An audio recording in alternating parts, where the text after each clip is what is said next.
இந்த ரம்யா பண்ண போகிற காரியத்தினால சரவணன் முதலிரவு அதுவுமா ரம்யாவை அடித்து வீட்டை விட்டே வந்து வெளியே துரத்துறாங்க. அப்படி என்னதான் நடந்தது அப்படின்னு சொல்லிட்டு வாங்க பார்க்கலாம்.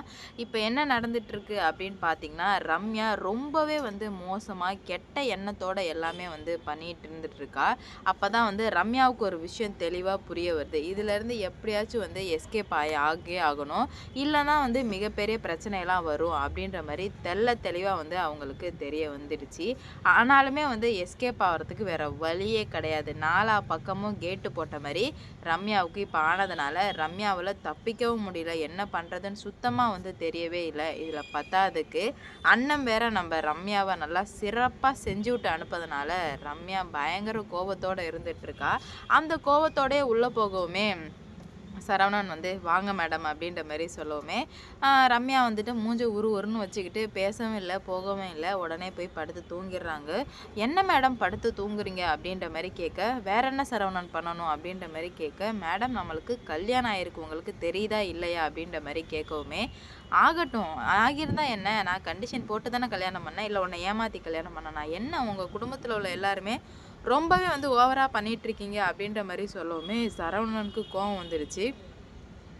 சரி இப்போ கல்யாணம் ஆயிடுச்சு, என்ன மேடம் பண்ணலாம், சேர்ந்து வாழ்கிறத தவிர நமக்கு வேறு வழியே இல்லையே அப்படின்ற மாதிரி சொல்லவுமே, இங்கே பாருங்கள் சரவணன், பேச்சு மாறாதீங்க, நான் தெளிவாக சொல்லி தான் கல்யாணம் பண்ணேன், அதனால் பேச்சு மாறாதீங்க அப்படின்ற மாதிரி சொல்லவுமே, அப்போ நான் என்ன லூஸா மேடம், தேவையில்லாமல் உங்களை கல்யாணம் பண்ணி கெட்ட பேர் எடுத்து சும்மா என்னை வந்து வாழ சொல்கிறீங்களா சாமியாரா, அப்போ நான் எதுக்காக உங்களை கல்யாணம் பண்ணணும்னு சொல்லிட்டு 2 பேருக்குமே சண்டை வந்து ரொம்பவே வந்து முத்தி போக ஆரம்பிக்க, இங்கே பாருங்கள் சரவணன், நீங்கள் ஒரு ஆள், நீங்கள் ஒரு மூஞ்சின்னு என்னை வந்து கல்யாணம் பண்ணிக்கலான்னு என் கூட வந்து முதலிரவு பண்ணலாம் அப்படின்ற மாதிரி நீங்கள் நினச்சிங்களா அப்படின்ற மாதிரி கேட்கவுமே, இந்த ஆள் இந்த மூஞ்சை தானே மேடம் கல்யாணம் பண்ணீங்க, அப்புறம் நான் கேட்கறதுல என்ன மேடம் தப்பு அப்படின்ற மாதிரி சொல்லுவோமே, சண்டை ரொம்ப பெருசாக முத்தி போயிட்டுருக்கு. வெளியில் உள்ள எல்லாருக்குமே வந்து கேட்க ஆரம்பிச்சிடுச்சு. ஆகா ஏதோ பெருசாக நடக்குதுன்னு சொல்லிட்டு அவங்க எல்லாருக்குமே வந்து தெரிஞ்சு போயிடுச்சு. அப்போ தான் வந்து சரவணன் என்ன சொல்கிறாங்கன்னா, எனக்கு தெரியாது மேடம், நான் வந்து உங்கள் கூட வாழ ஆரம்பிக்கணும், என்னால் வந்துட்டு உங்கள் கூட வாழாமலாம் என்னால் இருக்க முடியாது மேடம் அப்படின்ற மாதிரி சொல்லுவோமே, நீங்கள் என்ன பைத்தியமா சரவணன் அப்படின்ற மாதிரி கேட்க, என்ன நீங்கள் வந்து பைத்தியமாக ஆக்காதீங்க, வாங்க நம்ம சேர்ந்து வாழ்ந்து பழி வாங்கலாம், ஒன்றும் இல்லை மேடம், இப்போயும் சொல்கிறேன், நீங்கள் தாராளமாக வந்துட்டு அன்னத்தையோ கார்த்திக்கையோ யாரை வேணால் பழி வாங்கிக்கோங்க, என் கூட வாழ்ந்துட்டு குடும்பம் நடத்திட்டு வாழுங்க, 2 பேரோட வாழ்க்கையும் நல்லா இருக்கும்ல மேடம் அப்படின்ற மாதிரி எவ்வளவோ சரவணன் புரிய வைக்க ட்ரை பண்ணேன். ஆனால் இந்த ரம்யா கொஞ்சம் கூட வந்து புரிஞ்சிக்கவே இல்லை. இல்லை சரவணன் என்னால் முடியாது அப்படின்ற மாதிரி சொல்லிடுறாங்க. உடனே சரவணனுக்கு கோவம் வருது. இப்போது நம்ம வாழ முடியுமா முடியாதா அப்படின்ற மாதிரி சொல்ல, முடியாதுன்னு சொல்லவும், சரி வீட்டை விட்டு வெளியே போங்க, முடியாதுல்ல வீட்டை விட்டு வெளியே போங்க அப்படின்ற மாதிரி சொல்ல, என்ன சரவணன் இப்படி பண்ணிகிட்ருக்கீங்க, நான் கண்டிஷன்லாம் போட்டு தானே சரவணன் கல்யாணம் பண்ணேன் அப்படின்ற மாதிரி சொல்ல, இந்த ஒரு விஷயம் எல்லாருக்குமே கேட்க ஆரம்பிக்குது. அங்கே உள்ள எல்லாருக்குமே வந்து ரொம்ப கிளியராக கேட்க ஆரம்பிக்குது.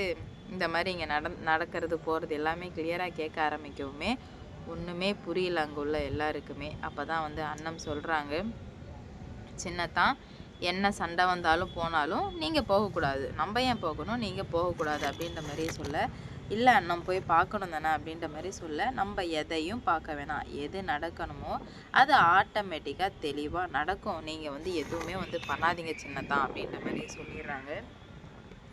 சரி அண்ணா, நீ சொன்னால் கரெக்டாக தான் இருக்கும், நான் அதுபடியே வந்து எல்லாமே பண்ணுறேன் அப்படின்ற மாதிரி சொல்லி ஒரு முடிவுக்கு வர்றாங்க.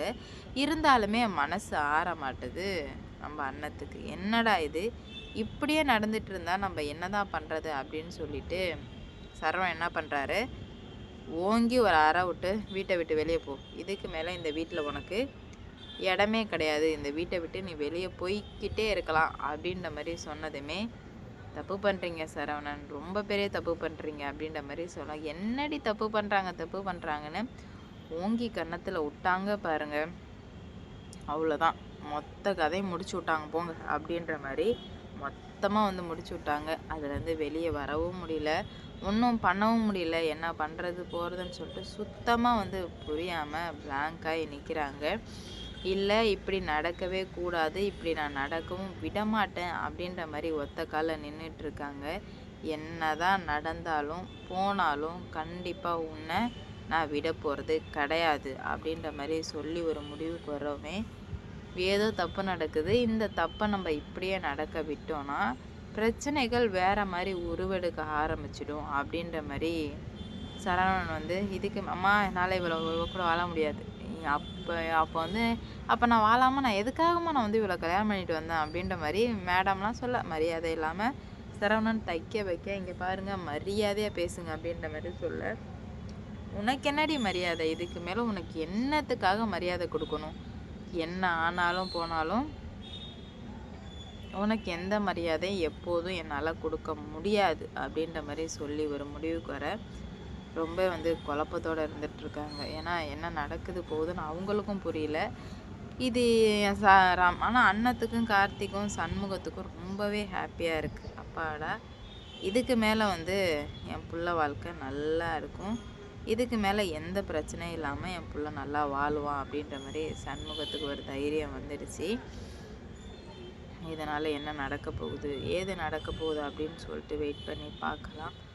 ஒரு வாட்டை எவ்வளோ பிரச்சனைகள் வரும்போதெல்லாம் அதை தாண்டி எதிர்கொள்ளணும் அப்படின்னு தாண்டி வந்து பண்ணிகிட்டு இருந்தாங்க. ஆனால் இதுக்கு மேலே வந்து எதுவுமே வந்து பண்ணவே முடியாது அப்படின்ற மாதிரி தெளிவாக தெரிஞ்சுக்கிட்டதுனால எந்த மாதிரி கொண்டு போகிறாங்க அப்படின்னு சொல்லிட்டு வெயிட் பண்ணி பார்க்கலாம். லைக் பண்ணுங்கள், ஷேர் பண்ணுங்கள், சப்ஸ்கிரைப் பண்ணிக்கோங்க.